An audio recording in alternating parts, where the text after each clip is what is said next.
किसी को कोई किसी प्रकार की समस्या अगर है तो वो अवगत कराए। मैं सभी मैसेज रीड कर रहा हूँ। यदि किसी को जय शिव की शिवानी रावत, हाँ, आज गुड इवनिंग हेमंत। तो बताइए, आप लोगों के कोई सवाल हैं, कोई प्रश्न हैं? अगर किसी विद्यार्थी के कोई प्रश्न है तो वो यहाँ पर पूछ सकता है। और थोड़ा वीडियो के बारे में बताने का प्रयास करिए, वीडियो कैसी आ रही है। वीडियो में कोई कमी है तो बताइए। अरुण, राम राम, संगीता प्रजापति हैं, नहीं है? किसी प्रकार की कोई कमी है वीडियो में या कोई आवाज में कुछ प्रॉब्लम है तो वो बताएं जरा। ओके ओके, रौनक कह रही है, सही है। होतम होतम, well done well done well done. Shivani Rawat, okay okay, ठीक है। चलिए शुरू करते हैं, आरंभ करते हैं। और साथ ही साथ सभी से अनुरोध रहेगा कि वीडियो को लाइक करें अगर उनको कोई समस्या ना हो तो, क्योंकि लाइक करने वालों की संख्या अभी काफ़ी कम है। और आप लोगों के लिए बताया था वो कैसे होती है, कल बताई दिया था, तो वो देख लें। तो आज का जो विषय रहेगा, Sonam Jat, good evening. Okay, उत्तम।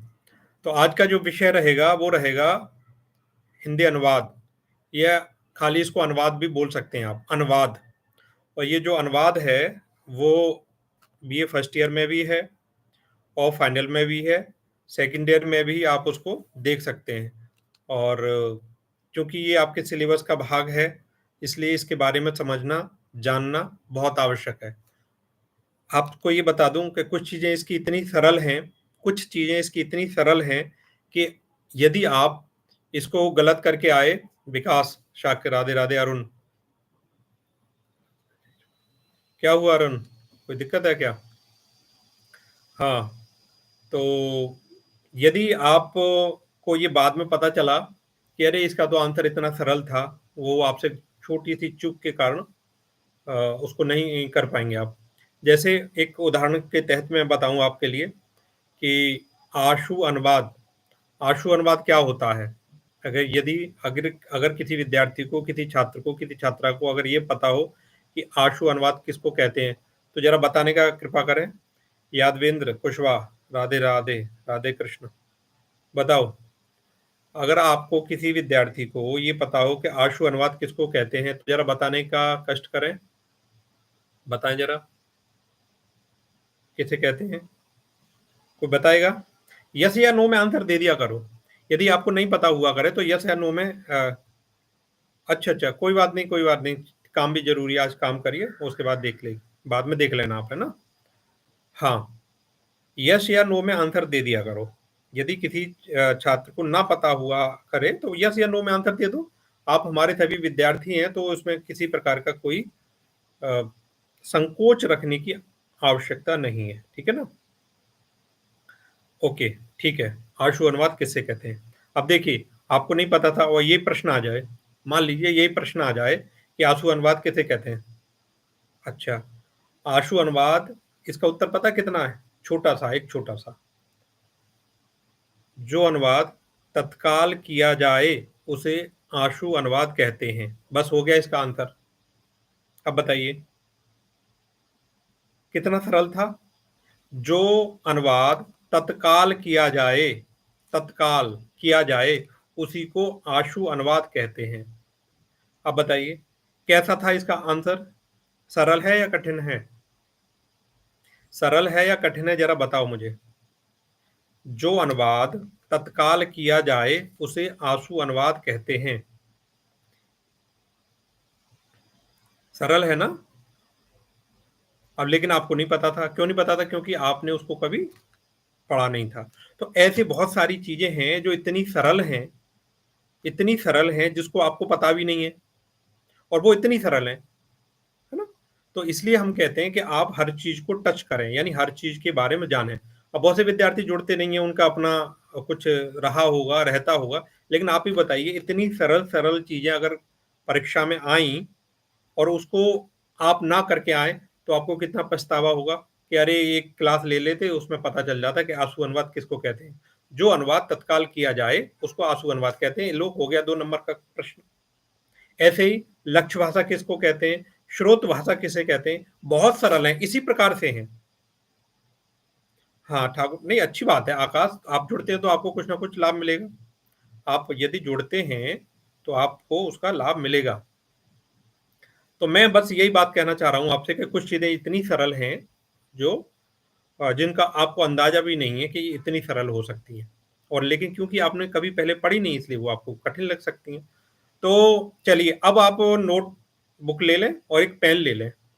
नोटबुक ले लें और एक पेन ले लें, कुछ बातें आप लिखनी भी हैं आपके लिए, ठीक है? जैसे सबसे पहला प्रश्न है कि अनुवाद किससे कहते हैं? सबसे पहला जो प्रश्न है आप लोगों से, अनुवाद किसे कहते हैं? देखिए, शिवानी नामदेव यहाँ शायद मुझे लग रहा है नहीं जुड़ी हैं, शायद अभी तक उनका कोई मैसेज नहीं आया है। शिवानी मंडेलिया तो हैं, शिवानी मंडेलिया प्रतिदिन जुड़ती हैं, अच्छी बात है, लेकिन इनकी 2 साथी हैं, वो नहीं जुड़ते हैं। शिवानी नामदेव, अब देखिए शिवानी नामदेव ये थर्ड ईयर की छात्रा हैं और थर्ड ईयर में भी ये है, लेकिन थर्ड ईयर के विद्यार्थी बहुत कम रुचि लेते हैं। अगर मैं यहाँ पूछूँ कितने थर्ड ईयर के हैं, तो उनकी संख्या बहुत कम होगी, जबकि उनका जल्दी में 8 तारीख का पहला पेपर है, ठीक है? और जब वो सप्लीमेंट्री आती है तो भागे-भागे फिरते हैं। मैं केवल क्योंकि वो तो जुड़ती हैं इसलिए मुझे उनका नाम पता है, बाकी ज़्यादातर तो ऐसे हैं जो जुड़ते नहीं हैं। पारा सर, ओके। हाँ, चलते हैं तो। तो सबसे पहला प्रश्न रहेगा आप लोगों से कि अनुवाद किसे कहते हैं? तो अगर किसी को पता हो तो बता दो अनुवाद किसे कहते हैं, नहीं पता हो तो हम आगे बढ़ेंगे। यदि किसी को पता हो कि अनुवाद किसे कहते हैं, तो वो बता दे, अन्यथा की स्थिति में हम आगे बढ़ेंगे। ये कह रहे हैं कई बात को फिर से कहना या पढ़ना उसका अनुवाद कहते हैं। देखिए बहुत अच्छा आकाश ने बताने का प्रयास किया है। आप अन्य जो विद्यार्थी हैं अगर किसी को मालूम हो तो वो भी बता सकते हैं। देखिए आपने बात सही कही, लेकिन बस इसमें ये बस एक चीज़ जोड़नी है, दूसरी भाषा में, बस। बाकी आपने बात सही कही, है ना? लेकिन क्या जोड़ना है इसमें? दूसरी भाषा में कहना, है ना? अनुवाद का अर्थ है दूसरी। तो जब हम क्लास लेते हैं तो एक आपको पता होगा कि हम छोटी-छोटी बातों को भी आपको बताते हैं। कभी-कभी आपको लगता होगा कि इन बातों को ना हमने सुना, जैसे रस के बारे में या जब हमने चर्चा की, तो उसको भरत मुनि कब से कैसे रस आगे बढ़ा, क्या हुआ, सब बताते हैं। अलंकारों के बारे में बताया कि भामा उसके प्रतिपादक आचार्य हैं। तो ये बात शायद आपने कभी नहीं सुनी होगी, समझी होगी, लेकिन थोड़ा-सा हम बताते हुए आपसे चलते हैं। जैसे ये 2 शब्दों से मिलके बना है, एक अनु और वाद। 2 शब्द हैं इसमें। याद रखिएगा जब भी कोई अनु अगर कहीं पे लगता है, अनु का अर्थ ज़्यादातर आप देखें छोटे के लिए प्रयोग किया जाता है। जैसे अनुवाद ये अनुज शब्द सुना होगा, अनुज माने छोटा होता है। तो अनु जहाँ भी लगता है वो छोटे के लिए प्रयोग किया जाता है। अच्छा, इसमें वाद धातु और ये वाद शब्द और लगा जो वद धातु से बना है। तो अगर आप इसको नॉर्मल तरीके से देखेंगे तो अनुवाद को हम कहते हैं कि एक भाषा की विषय सामग्री को दूसरी भाषा में ले जाना। एक भाषा की विषय सामग्री को दूसरी भाषा में ले जाना, उसको अनुवाद कहते हैं। अगर पुस्तक की बात करेंगे तो पुस्तक में देखिए जो शब्द है अनुवाद, वो अंग्रेजी के ट्रांसलेशन शब्द से लिया गया है। हिंदी में जो अनुवाद शब्द है, जो आज हम जिसका प्रयोग करते हैं, वो ट्रांसलेशन शब्द के पर्याय के रूप में हम उसका उपयोग करते हैं। ट्रांसलेशन इंग्लिश में कहेंगे और हिंदी में उसको अनुवाद कहते हैं। तो देखिए अनुवाद शब्द अंग्रेजी का ट्रांसलेशन का पर्याय है। इसका अर्थ है पार वहन या पार, अर्थात अन्यत्र, दूसरी ओर, तथा बहन यानी ले जाना। आपने एक वो सुना होगा, एक शब्द ट्रांसपोर्ट सुना होगा। ट्रांसपोर्ट में भी क्या होता है, सामान को इधर से उधर ले जाते हैं, ट्रांसपोर्ट पे ले जाते हैं ना, तो उसी शब्द से मिलता जुलता आप ये इसको देख सकते हैं। इसको ट्रांसलेशन कहेंगे। वो ट्रांसपोर्ट होता है, वहां पर भी सामान इधर से उधर ले जाते हैं। तो ये भी क्या है, एक भाषा की विषय सामग्री को दूसरी तरफ हम ले जाते हैं, या कह सकते हैं दूसरी भाषा में हम उसको ले जाते हैं। हाँ, उपासना ने बताया है, शिवानी ने बताया है, अनु का अर्थ पीछे या बाद में, ठीक है, सही है। हाँ, सही है, आप अच्छा बता रहे हैं। अब इसी प्रकार किसी वस्तु को एक स्थान से अन्यत्र या दूसरी ओर ले जाना ट्रांसलेशन कहलाता है। ये किताबी बात थी जो समझी। अनुवाद शब्द की व्युत्पत्ति के बारे में बहुत सारी बातें आपके लिए मिल जाएंगी। थोड़ा सा हम उस पर नहीं जाएंगे, वो जाएंगे तो आपको थोड़ा सा बोझिल होने लगते होंगे, ऐसा मुझे लगता है। कभी कभी मुझे लगता है कि जब ज्यादा गूढ़ता में हम घुसते हैं तो आपको लगता होगा कि ये ज्यादा भारीपन, क्लास में बैठे हो तो कोई बात नहीं, यहाँ तो फिर आपको ज्यादा भारीपन लगता है, तो फिर वहां से नदारत होने लगते हैं। ठीक है, यहाँ पर दो तीन चीजों की बात हम करेंगे। अ, अनुवाद में ये प्रश्न बहुत आया, पिछले साल भी ये प्रश्न आया था और बार बार ये प्रश्न आने की संभावना रहती है। एक तो अनुवाद में दो चीजें होती हैं। एक तो अनुवाद का अर्थ आप समझ गए, अनुवाद किससे कहते हैं? एक भाषा की विषय सामग्री को दूसरी भाषा में ले जाना। जैसे मान लो हिंदी में कोई बात कही गई है, उसको अंग्रेजी में बोलना, या अंग्रेजी में कोई बात है उसको हिंदी में बोलना या कहना। ठीक है, अब वो दूसरी जो बात, एक दो प्रश्न है, बहुत सरल है, बहुत सरल है, और ये बार बार आपसे आएंगे। आप वस्तुनिष्ठ में हो या बी फर्स्ट ईयर के जो विद्यार्थी हैं वो भी सुन लें, सेकंड ईयर के या फाइनल में, बिल्कुल ये आएंगे ही आएंगे। एक होता है लक्ष्य भाषा, एक होता है स्रोत भाषा। ये प्रश्न हर बार आते हैं, ये मान के चलिए, इनको आप समझ लीजिए, ये प्रश्न हर बार आएंगे। और नहीं तो आप इस बार भी देख सकते हैं, मैंने पिछली बार भी बताया था, ये दोनों ही आए थे। इस बार भी मुझे लगता है, क्योंकि ये बहुत ऐसे प्रश्न हैं कि इनकी जानकारी अगर विद्यार्थी को है तो वो पूरा सही लिखा आता है, उसको पूरे अंक मिल जाते हैं। और अगर इसमें थोड़ी सी भी उसको कठिनाई है तो वो नहीं कर पाता, तो उसको 0 अंक मिलते हैं। तो देखिए, अनुवाद में क्या होता है कि एक भाषा को हम दूसरी भाषा में ट्रांसलेट करते हैं, एक भाषा को दूसरी भाषा में ट्रांसलेट करते हैं। तो ये तो आपको पता चल गया। अच्छा, इसमें होता है कि लक्ष्य भाषा किसे कहते हैं और स्रोत भाषा किसे कहते हैं। अब देखिए, पहले हम चलते हैं स्रोत भाषा पे चलते हैं हम। लक्ष्य, अब जैसे यहाँ आकाश बोल रहे हैं, ठीक है, अच्छी बात है। हिंदी स्रोत भाषा है, होगी, और इंग्लिश लक्ष्य भाषा होगी। लेकिन कब होगी? दोनों में अंतर है। अगर हमने इंग्लिश का अनुवाद किया तो, अगर हमने अंग्रेजी का अनुवाद किया तो फिर क्या होगा?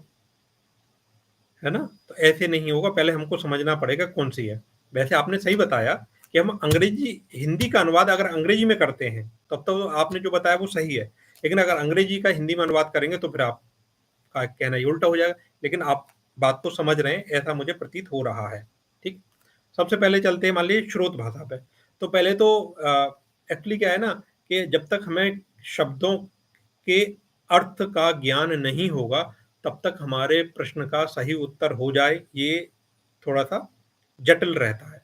अगर हमें एक बार किसी भी चीज़ का अर्थ हमें पता चल जाए, हुँ? तो हम उसको कराते हैं। जैसे हम कल क्लास में जब चर्चा कर रहे थे, तो एक कल क्लास में कौन-कौन आया था, छात्रा अगर होंगी तो वो बता देंगी कि हम थे। कई छात्राएँ थी कल क्लास में। तो एक शब्द आया था अतिवृष्टि, है ना? अतिवृष्टि, अगर किसी को पता हो, अर्थ पता हो तो बता, लिख लिख दीजिए।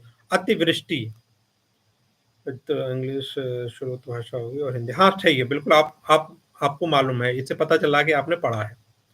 हाँ, अ, हेमंत हेमंत आप आए थे, तो हमने कल चर्चा की थी। अगर आप आए थे तो आप बताइए कि हमने कल बोला था अतिवृष्टि, बोला था विलोम शब्द जब हम कराते थे, रोशनी कुशवाहा। हाँ, तो हमने कहा अब छात्राओं को नहीं उसका अर्थ पता था, तो हमने उसको अर्थ को बताया। अति माने अधिक होता है, और वृष्टि माने बरसात होती है, तो अधिक बरसात। इसका अपोजिट क्या होगा? अनावृष्टि, अतिवृष्टि। तो जब तक हमें किसी, अगर जैसे मान लो किसी ने एक उसको रटा, तो हो सकता है भूल जाए, लेकिन एक बार आपने अर्थ को ग्रहण कर लिया कि वृष्टि माने बरसात होती है, तो वो हमेशा आपको स्मरण रहेगा। तो इसलिए हमें जो शब्द है उसके अर्थ को भी समझ लें एक बार, उसको जान लें एक बार, तो फिर वो संभावना रहती है कि हम उससे मिलता-जुलता भी कैसा भी कोई प्रश्न आएगा, तब भी हम उसको सही कर देंगे। अब यहाँ पर आप देखेंगे कि ये शब्द है स्रोत। अब स्रोत क्या होता है? आपने सुना होगा, स्रोत यानी मूल कह सकते हैं, स्रोत मतलब मूल। जैसे पानी का कहाँ स्रोत है? आपने सुना होगा पानी का स्रोत, ज़मीन में से पहले पानी निकलता था, अभी भी निकलता है, पहले क्या निकलता है? अभी भी निकलता है। अब क्या है, थोड़ा टेक्नोलॉजी का ज़माना हो गया है, पहले कुआँ खोदे जाते थे, तो कहते पानी का स्रोत कहाँ है, कितना नीचे पानी का स्रोत है, या फिर कह सकते हैं कि साहब पहाड़ों में पानी निकलता है, तो स्रोत कहाँ है उसका, है ना? आपने हो सकता है ये शब्द सुना हो। आपको ये जानकारी होनी चाहिए, जो पानी है वो पहाड़ों में अनवरत निकलता रहता है। कुछ पहाड़ ऐसे होते हैं जिनमें पानी लगातार उसमें पहाड़ों में निकलता रहता है। वो प्राकृतिक का ऐसा वरदान है, ये खास तौर से वैसे तो भारत के बहुत सारे भूभागों में निकलता है, हिमाचल प्रदेश, उत्तराखंड में बहुत निकलता है। अब ये जो, अगर आपको पता हो तो बता दीजिए, नर्मदा नदी कहाँ से निकलती है? ब्यूटीफुल वर्ल्ड, नमस्कार। बताइए नर्मदा नदी का उद्गम स्थल कहाँ पर है? नर्मदा नदी का, संगीता प्रजापति बहुत बहुत लेट चलती हो तुम, बहुत 7:30 का समय है। तो आज हम जबकि कॉलेज से काफ़ी लेट आए थे, पता है? कल 8 तारीख की परीक्षा है तो उसकी तैयारी करनी पड़ रही है। कोई भी विद्यार्थी फाइनल का 8 तारीख को एग्जाम है, कोई भी प्रश्न किसी प्रकार का पूछ नहीं रहा है कि सर पेपर है हमारा, हमें कुछ विषय से संबंधित सामग्री बताइए। इतनी स्थिति गड़बड़ है। उर्मिला ने बता दिया अमरकंटक, और उर्मिला ने बताया, रोशनी ने बताया है, उपासना ने बताया है। वेल डन, बहुत अच्छा। अमरकंटक सोनम ने भी बता दिया। शिवानी नामदेव आप जुड़ रही हैं इतनी लेट, तुम्हारी चर्चा हम कर ही रहे थे, तुम्हारे क्लास के छात्रों को देख सकते हैं आप, ठीक है। तो यहाँ पर मैं एक बात, स्रोत भाषा को लेकर के एक बात चल रही थी कि स्रोत, तो स्रोत मतलब जो मूल है, कह सकते हैं क्या है, मूल है, मूल समझ के ना आप, मूल है। तो स्रोत भाषा वो भाषा है जो मूल भाषा है, ठीक है। अब जैसे मान लीजिए, एक उदाहरण के तहत समझने की कोशिश करना। अच्छा, बहुत देर से है तो तुमने, शायद मैंने आपका मैसेज आज देखा नहीं, क्योंकि आज मैं लैपटॉप लैपटॉप से क्लास ले रहा हूँ, तो साइड में मैसेज चल रहा है, अभी बहुत ज़्यादा मुझे आता भी नहीं है। और रौनक भी कह रही है अमरकंटक, बहुत बढ़िया। आपको सबको पता होना चाहिए। यदि आपका ध्यान है तो आपके इर्द गिर्द, आपके पास में कौन कौन सी नदी है उसके नाम भी लिख सकते हैं। आपके पास में कौन कौन सी नदियां हैं जिनके बारे में आपको जानकारी है? नदियों के नाम लिखिए, अगर आपको पता हो कि आपके पास इर्द गिर्द कौन सी नदी है। अच्छा, हाँ, अमरकंटक तो हो गया। अब बताइए कि आपके पास में इर्द गिर्द में कौन कौन सी नदियां हैं, नदियों के नाम अगर आपको पता हो तो बताइए। हाँ, तो स्रोत समझ गए ना, कि मूल भाषा, जैसे मान लीजिए रामायण है, रामायण मूल हमारी संस्कृत में है। रामायण जो मूल है, जो वाल्मीकि कृत है, वाल्मीकि ने लिखी है। सिंधु नदी, हेमंत बताए, सिंधु नदी, आरती विश्वकर्मा, लेट चल रही हो, सिंधु नदी, पार्वती नदी, पार्वती सिंध, सही है, ठीक है। हमारे में इर्द गिर्द नदी आपको पता होना चाहिए, पता है, जितने भी छात्र छात्रा हैं उनको अपने इर्द गिर्द की नदी नाले सबके नाम पता होना चाहिए। पार्वती है, ठीक है। पार्वती तो यहाँ पर है, भितरवार में बहती है। सिंध भी बहती है, मतलब आप 150 किलोमीटर दूर का भी बता सकते हैं, ऐसा नहीं कि बिल्कुल अपने घर के नजदीक का बताएं। 150 किलोमीटर दूर में जो महत्वपूर्ण नदियां हैं, जैसे सिंध नदी है, और भी एक नदी है। हाँ, अच्छा, फीवर आ रहा है, चलो, आप स्वास्थ्य का जरूर ध्यान रखो। सिंध, यमुना, गंगा, सही है रोशनी। अब देखिए, हाँ सही है, यमुना गंगा भी बता सकती हो आप, गंगा तो थोड़ी दूर है, यमुना पास में, और चंबल नदी नहीं बता रहे, चंबल नदी तो आपके यहीं पास में होकर के बहती है, थोड़ा दूर है, धौलपुर और मुरैना के बीच में, उसको भी बता सकते हैं आप। हाँ, तो स्रोत समझ गए ना, जब मूल हमारा, जैसे रामायण की बात करेंगे तो रामायण मूल है हमारी किस में है? संस्कृत में है। अब उसका अनुवाद आप किसी भी भाषा में करें, जर्मन में हुआ है, इंग्लिश में हुआ है, अन्य जो भारत, जो लगभग मैं मान रहा हूँ कि 100 200 500 भाषाओं में उसका अनुवाद हुआ होगा। तो नहर चलती है, आपके यहाँ नहर चलती है, ठीक है। तो बताइए, चलो, संगीता, संजना नाम है तुम्हारा, अ, तुम्हारे यहाँ जो नहर चलती है वो कहाँ से निकली है, कौन से डैम से निकली है, ये बताओ चलो। निकता पाल, कौन से डैम से निकले ये बता दिए। अच्छा, साथ साथ में जो मैं पूछ रहा हूँ ये भी समझते भी चलिए, जो मैं आपसे बताने का प्रयास कर रहा हूँ वो भी समझते चलिए। यानी कह सकते हैं, जैसे जो नहर है, अब जी इन्होंने कहा कि साहब, संजना ने कहा कि वो नहर है, तो नहर का स्रोत कहाँ है? जो आपके यहाँ नहर है उसका स्रोत कहाँ है? स्रोत, अब बताइए। हरसी डैम, मुस्कान कह रहे हैं हरसी डैम, तो हरसी डैम उसका स्रोत हो गया। अब समझ जाइए, हरसी डैम क्या हो गया, उसका स्रोत हो गया। वो मूल स्रोत हरसी डैम है, हरसी डैम से वो निकली है नहर। अब जिसके समझ में ये नहीं आया होगा कि स्रोत भाषा क्या होती है, जरा वो लिख के मुझे बताएं। गोदावरी, चंबल, कोश, हरसी डैम। हाँ ठीक है, हरसी डैम, आपने बहुत अच्छी बात है। जिन विद्यार्थी को, देखिए मैं क्या चाहता हूँ, मेरा क्या उद्देश्य है कि आप जहाँ रहते हैं वहाँ के भौगोलिक जानकारी भी आपको होनी चाहिए। अब देखिए बहुत सारे विद्यार्थियों को है ना, उन्होंने बता दिया सिंध नदी है, पार्वती नदी है, इसका मतलब वो जानकारी रखते हैं। चंबल नदी है, गंगा यमुना बताया, यमुना भी पास में, बहुत दूर नहीं है। यहाँ चंबल है, सिंध है, ये कई नदियां जाके उसमें मिलती हैं, चंबल यमुना नदी में।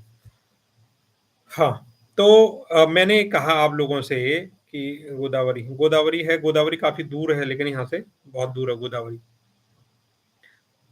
चंबल, चंबल तो पास में है। चंबल तो मुरैना और धौलपुर के बीच में पड़ती है। धौलपुर निकलते ही और मुरैना की तरफ आते हैं तो चंबल नदी पड़ती है। हाँ, तो स्रोत समझ गए, स्रोत भाषा आपकी समझ में आया। जो मूल भाषा है, मान लीजिए मैंने अभी कहा राम घर जाता है, मान लीजिए राम घर जाता है, इसका अनुवाद अगर मैंने किया इंग्लिश में, राम गोज टू होम, तो राम गोज टू होम। अब मैंने बोला पहले राम घर जाता है, तो राम घर जाता है ये बोल रहा हूं, ये है हमारी स्रोत भाषा।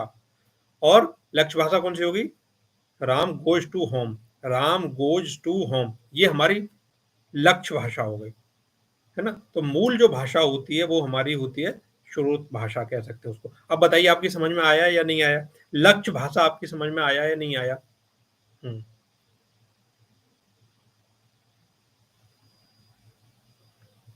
आया है ना।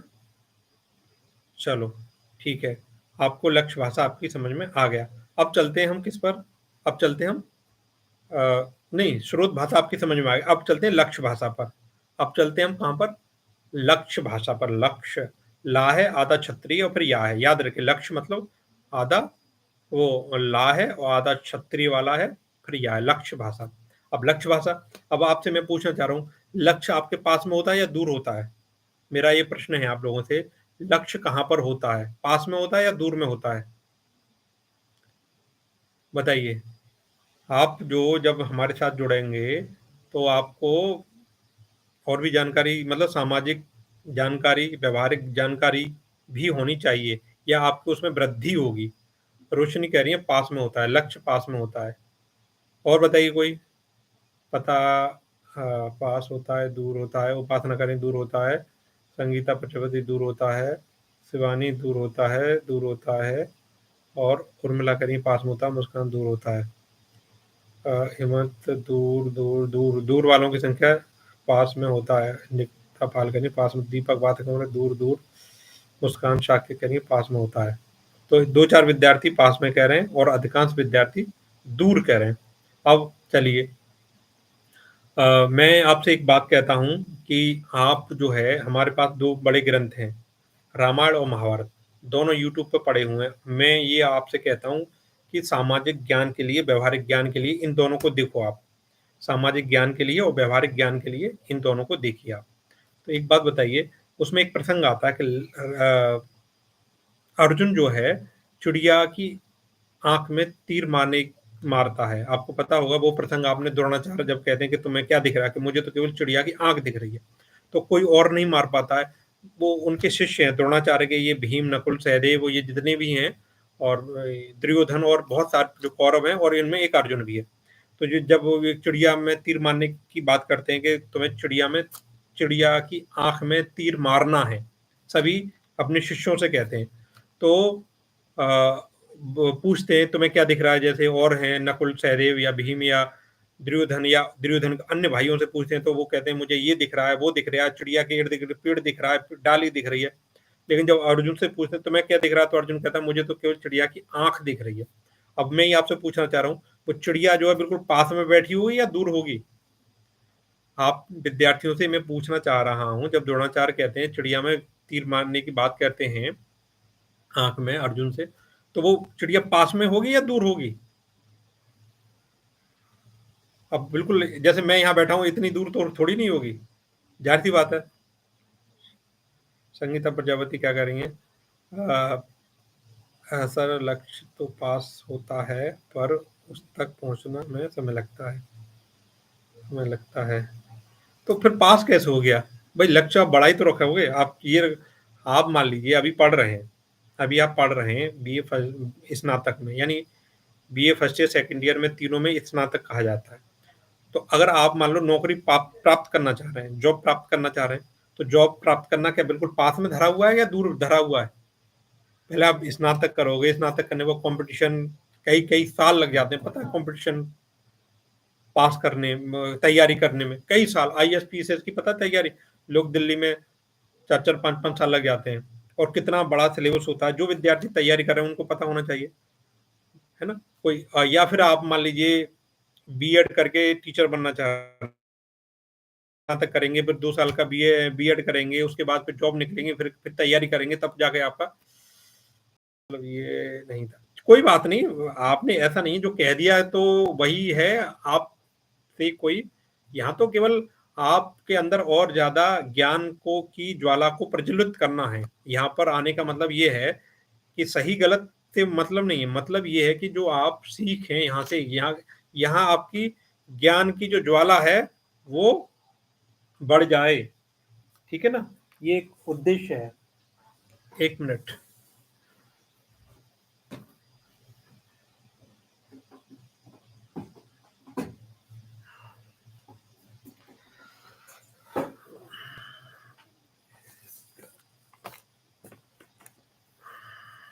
हाँ। तो आपकी जो ज्ञान की जो ज्वाला है वो बढ़े, इसमें ऐसा संकोच क्यों कर रहे हो कि तुमने बता दिया तो कुछ वो हो गया? ऐसा कुछ नहीं है। तो क्या है कि यानी कि हमसे दूर होता है, लक्ष्य कहाँ होता है? हमसे दूर होता है। और यहाँ पर मैं जो समझाने का प्रयास ये कर रहा हूँ कि आपने आज समझ लिया, सीख लिया और आजीवन आपके मस्तिष्क में ये बना रहे, इसलिए मैं इस पे थोड़ी-सी चर्चा ज़्यादा देर कर रहा हूँ, अन्यथा अब तक बता कर के मैं अभी आगे चला जाता। अब इसका मतलब ये होगी कि हमने श्रुत भाषा कहाँ होगी? दूर होगी। जब भी आपको ये पूछा जाए कि लक्ष्य भाषा और श्रुत भाषा में अंतर क्या है? या किससे कहते हैं? तो आपके मस्तिष्क में ये आ जाएगा, सर ने कहा था स्रोत पास में है,